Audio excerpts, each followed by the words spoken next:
है विकास, आप हमारे साथ ही मौजूद रहेगा। और हमें ज्वाइन किया है सलीम आफरीदी साहब ने, वो भी एक कॉमेडियन है, उनसे भी उमर शरीफ साहब के बारे में बात करेंगे। बहुत शुक्रिया आपका सलीम आफरीदी साहब, आपने अपना कीमती वक्त दिया। सलीम साहब कहिएगा, कल से दिल बड़ा अफसुर्दा है उमर शरीफ साहब के जाने के हवाले से। आप बताइएगा, आपकी कभी उनसे कोई मुलाकात रही, कैसा इंसान आपने उनको पाया और उनकी डेथ से रिलेटेड क्या तासुरात हैं आपके? बात ये मुलाकात क्या रही, वो मैं तो उनके घर में पला हूँ, ये समझ लें। उनकी वालिदा की बड़ी शफकत हासिल रही। मैं आपको बताऊं, मैं बुनियादी तौर पर इलेक्ट्रिकल कॉन्ट्रैक्टर था, इलेक्ट्रिशियन था। तो इत्तेफाक से उनके घर में काम के लिए लाइट वाइट का कोई मसला था, तो उनके भाई आए, उन्होंने बड़े प्यार से कहा कि यार मेरे घर में प्रॉब्लम है लाइट वाइट का। तो वहाँ तो मैं लाइट ठीक करने गया, तो उनकी वालदा मोहब्बत में लिए, उन्होंने बेटा तुम भी मेरे बेटे जैसे हो।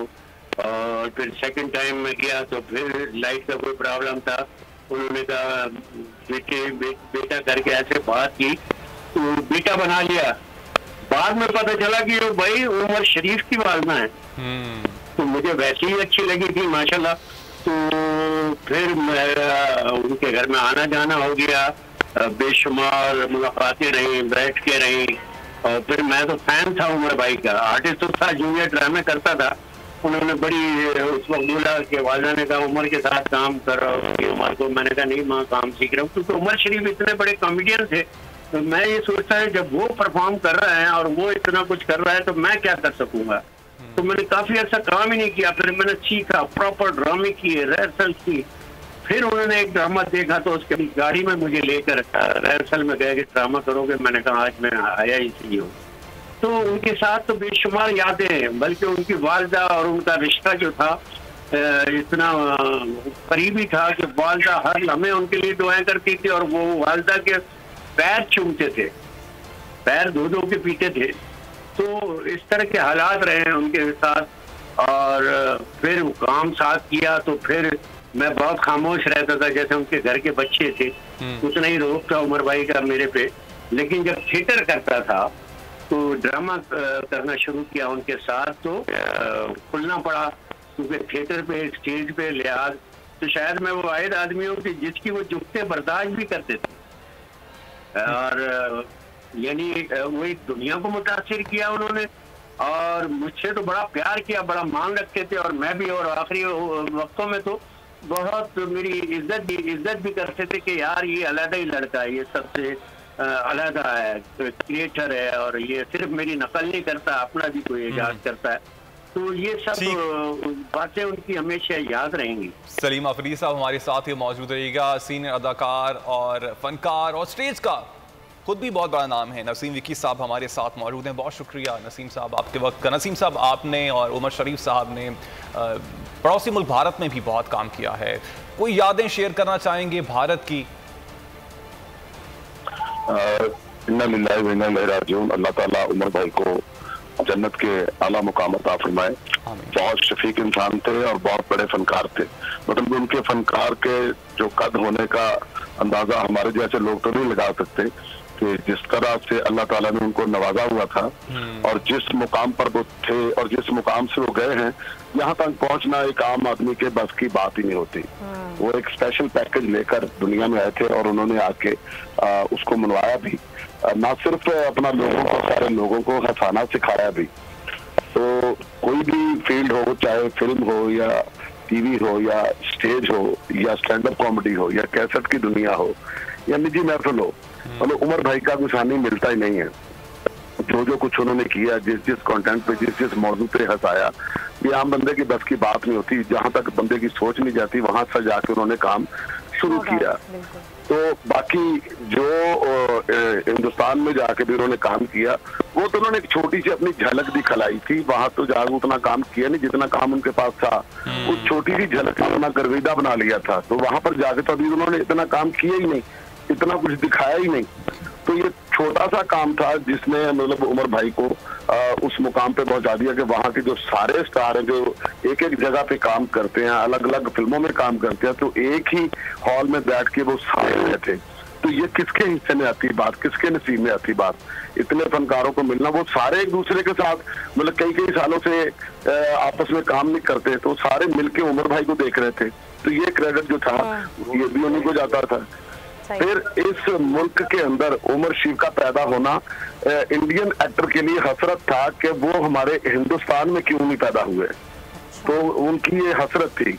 तो हमें फख्र है इस बात का कि उमर भाई पाकिस्तानी थे, हमारे थे और हमारे साथ काम करते थे, हमारे लिए बड़े फख्र की बात है।